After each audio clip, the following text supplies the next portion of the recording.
you first walked outside, out of your house. And I mean, you go to the outside world probably as a little baby, and your eyes probably got real big, and you thought, well, there's a whole lot of interesting stuff going out here. And just like going outside has a lot of positives, but then there's also folks who could do us harm, the same is true on the internet. And you know that. And so there are some basic elements of good internet hygiene that you can all use to enhance your success on the internet. Just like you wouldn't leave the house without brushing your teeth, brushing your hair, putting on deodorant, I hope, given the close quarters we're all in. You want to make sure that when you go online, you're using some practices that will allow you to be successful and that will mitigate risk. My first day in Congress, when I showed up, the very first briefing that we received wasn't about Russia or China. It wasn't about where our office was or who our staff would be. It was about our conduct on the internet. Because as members of Congress, we are attacked on the internet 300 million times every month. People trying to send us an email and get us to click on something.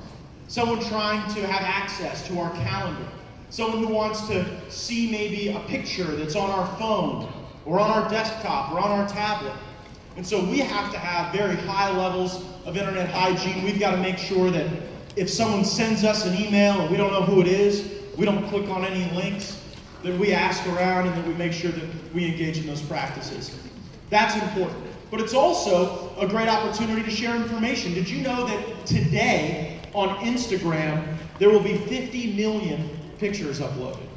Just today. Pretty awesome, right? No? You don't think that's awesome? All right, well, you don't have to look at Instagram. But I think it's a great thing that we get to see what other folks are doing, that we get to have rules and standards of conduct that allow us to collaborate and be successful, and then ultimately it's going to lead to more productive and prosperous lives for all of you. So to ensure that we're able to do that, the Congress makes rules and regulations. Not anything can be on the internet the way the internet is provided to people, the types of search functions that are available, the types of websites that can come into a school or that can be available for review. These are all the things that we make the rules on. Now, some have the view that we ought to be as constraining as possible, that we really ought to use government to limit the internet and make sure it's always safe at all times.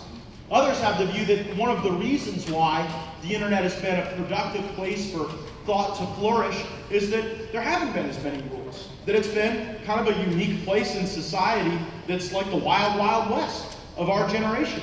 And so we have those debates each and every day, and my suspicion is that the best public policy curates some form of balance there, that we balance the interests of creativity and collaboration with the needs for public safety. So can anyone raise their hand and give me an example of where the internet improves quality of life or does good in our society? Yes, sir. Tells you how to do stuff, right? Who here has ever used the internet for homework? Everyone, right? Right? Anyone who didn't raise their hand probably doesn't do a lot of homework.